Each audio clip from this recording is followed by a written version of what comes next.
Hey folks, in this episode I caught up with Frankie Benson. Frankie's one of our data school consultants here at the Information Lab and built this visualization all about HR KPIs. I was really interested about this visualization. It's received over 800 favourites on Tableau Public.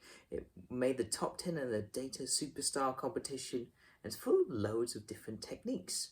I wanted to learn a bit more, so I caught up with Frankie and this is what happened next. It looks amazing, but what I want to know is like how it all came about. With real world fake data, you're given a data set.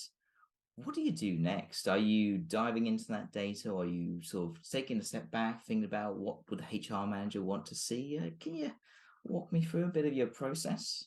I actually just jumped straight into Tableau. I know a lot of people like to do some sketches and they think about what the final report is going to look like. But just personally for me, I like to do a bit of data exploration and then do the planning at a bit of a later stage. So I'll be opening Tableau, straight to sheet one, bring in the first dimension, bring in a measure, and then just start to try and understand the data. And you could probably compare this to like the browse tool in Alteryx, for example. You're trying to understand the distribution of the data and how it all connects and that sort of thing. So then I just keep building it out. Sheet 2, sheet 3, sheet 4, obviously renaming along the way. But just keep going in that direction. And the more I'm understanding the data, the more I'm understanding the types of questions that it can answer. And then that inspires the ideas for the next sheets. So then I built up a bit of a collection of all these sheets and I start thinking about the themes that are coming up. So how can these sheets link together? What kind of groupings can I put them in? And then naturally you're getting a sense of what the different pages in the dashboard could look like. So then it's at that stage when I start thinking about the actual design of the dashboard. And it's almost like a puzzle at this point because you've got all these different sheets, different sizes, different bits of information that it's showing, and then you're trying to piece them together. Like how are they gonna fit together? And I'll usually just do this in my notebook, just do lots of different sketches and how it could fit. And then once I get that kind of base dashboard together, that's when I'll start adding more detail and more functionality as I go. I love this idea of like you've got sort of these jigsaw pieces, almost these different sheets coming together at the end. But sometimes do you find that not all the pieces go into the actual final piece? Is that it? Yeah, for sure. It takes a long time to try and fit it together. There's lots of different design ideas, but I ended up with this sheet here where you've got 8 kind of different boxes. And well, it looks like you've got 8 sections, but actually within each of those sections, you've got different sections as well. So that's the way I could piece it together, is that you've got that 8 different pieces, but then you've got loads of options for how you fit sheets together within those as well. Yeah. So you've sort of built up this sort of KPI sort of overview, and one of the things I really loved about it was all the interactivity with it, that it's not just static charts anymore. You could click and say, you could dive in a bit further. So if I want to click in, I can go and filter and that will update some of the charts, or I want to dive in here. And did you design this with this kind of interaction in mind from the start? I think always working with exploratory business types of dashboards like this, I always want to add in as much functionality as possible, just because it makes it more exciting for the user. And especially if you're working with lots of different types of stakeholders, it's more interesting for them to come in and click on things and it updates this and updates that. I'm a big believer in that design is half the battle. if you show stakeholders something that is visually appealing, they're going to go, oh, okay, cool. So if I click on this, what does that do? And what's this bit telling me then if I've done that?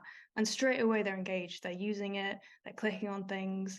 Whereas if you show them something that isn't so visually appealing, then it's kind of like a step back and they think, well, how do I interpret this? And how can I extract insights from this? So for me, it's design plays such an important role in that aspect. It's getting them past that first stage. So first stage is, do they think it's visually appealing? And then second stage, they'll go in, they'll try and understand if it's got substance, and hopefully it does. I always sort of think of it, I suppose, like your shop window. If your dashboard is like your shop, you want people to come in, you've got to have something nice and appealing, like Yeah. inviting to come in almost. Like, hey, come in and try this. And as you say, start interacting with the data as well. Yeah, Yeah, which is really exactly. Because it's not only half the battle, but it's actually the first half of the battle. So if at that first stage they're not really engaged, they're not interested, then they're much less likely to go in and dive into those insights. Because what we're trying to do here is give our insights and analysis the best chance of being conveyed to that end user. I did want to dive into some of the like there's like the very sort of top level, you've got all these KPI charts, but you've got all these like extra features here that I just wanted to have a look in. So like your headcount by department. I know like I saw these two dots and if I click in Mm. here, actually there's like another option like hidden in here for like, oh, you can switch between the actual job roles itself for your different departments, which I thought was Mhm. a really nice way of sort of putting all the information in one place. But I mean, but you could have made this as like a separate sheet. Can you sort of explain some of these choices you've done here?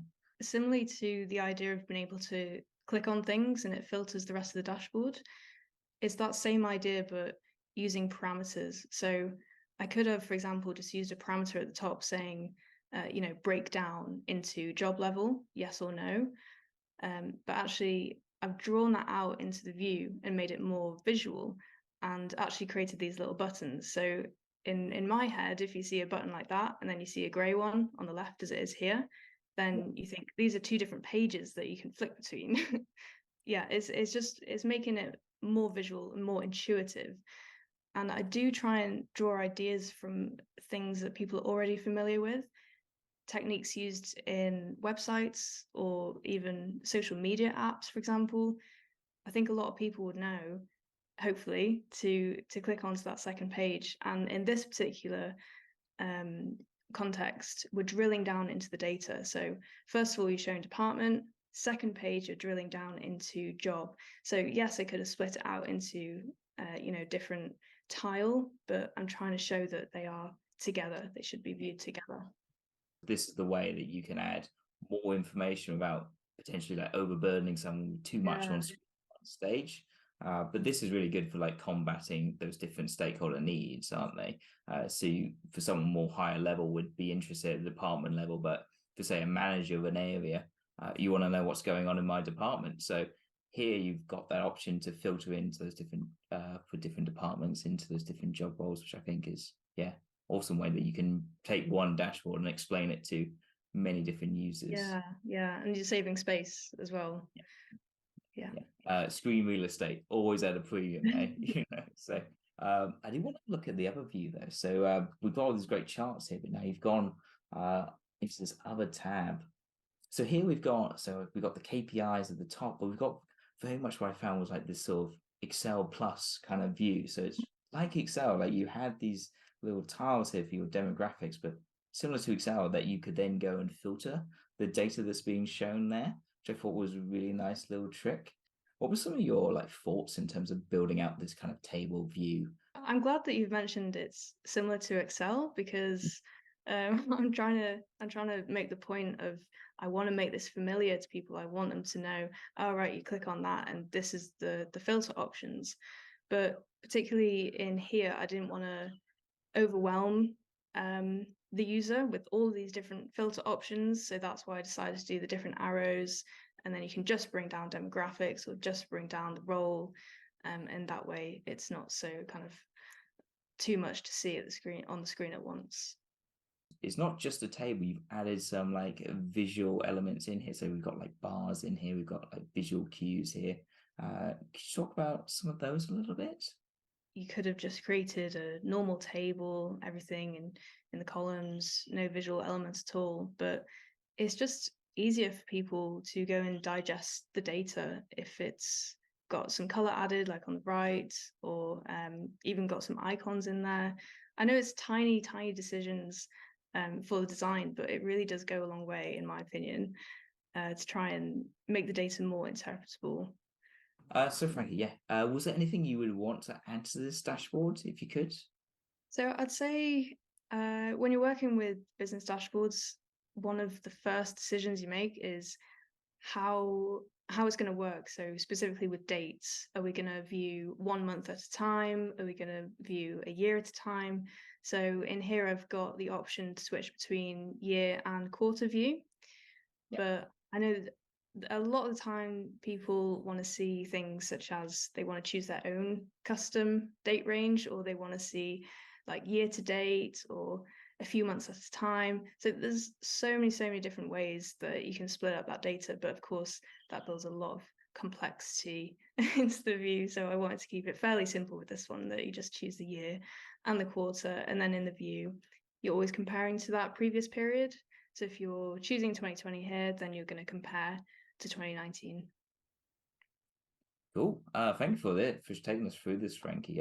What I wanted to ask is there anything that you're working on at the moment that we should keep an eye out for? Well, coming back to my point on making dashboards exciting and visually appealing, I'd say a key chart for this would be the Sankey diagram, of course. That's a fan favorite, I'd say. And yeah, it gets people talking. Even if people see it and they don't understand it, they still want to know a bit more because it looks cool. But my idea with using that is actually making it a bit more interpretable for people. So telling a bit of a story with it and building it up. So that's my idea around Viz. I really enjoyed catching up with Frankie, and here are some of my takeaways. I really like this idea of building together different pieces of the puzzle. So Frankie's going out, doing that data analysis, finding little insights here and there, making all these different sheets, and then at the end, like bring it all together, think what can we fit under this broad theme, what information can we fit in there, and build from there. You've always got to be thinking like, what does the stakeholder want? What do they want to achieve? How am I gonna give them the information to make them go and shift the business in the right direction? Next, it's got to be all that functionality. Frankie's gone out, seen all this like UIs in the wild from apps, from websites, and then brought those into Tableau. And they're a really effective way for how you can manage the look and feel of your dashboard, as well as how much content you show to your stakeholder at any given moment. I think we've all been there. We've opened up a file and like don't know where to begin. There's too much on screen. Don't know like what do I look at to start with. Whereas this, Frankie's able to sort of have all the extra details behind different buttons. So on the surface is like what anyone at the top of the business would need to know, like the broad picture. If you want to learn more, here's a button here that will go and like reveal that extra layer for you. So progressively disclosing more and more information depending who needs. And lastly, make it familiar to them. So we saw with that last tab, that sort of Excel plus kind of view. Frankie's just stepping beyond Excel. We're going to be in a world where a lot of people are going to be very used to having data in spreadsheets in Excel. So if you can try and make that manageable step to say, this is something that you already, like, you're comfortable with working with this, how about I go and extend that, add a new few functionalities in, and then we can build from there. This is a really good way if you're trying to introduce data and dashboards to an organization to help elevate them to do more with data from there. Start from a place that they're familiar with, comfortable, and then start building and stretching them a little bit further at a time. I gotta say, I'm super excited to see when that Sankey comes out, and I hope you join me and check out all those links in the description to keep up with what Frankie's up to next. Other than that, I will see you in the next episode. Bye.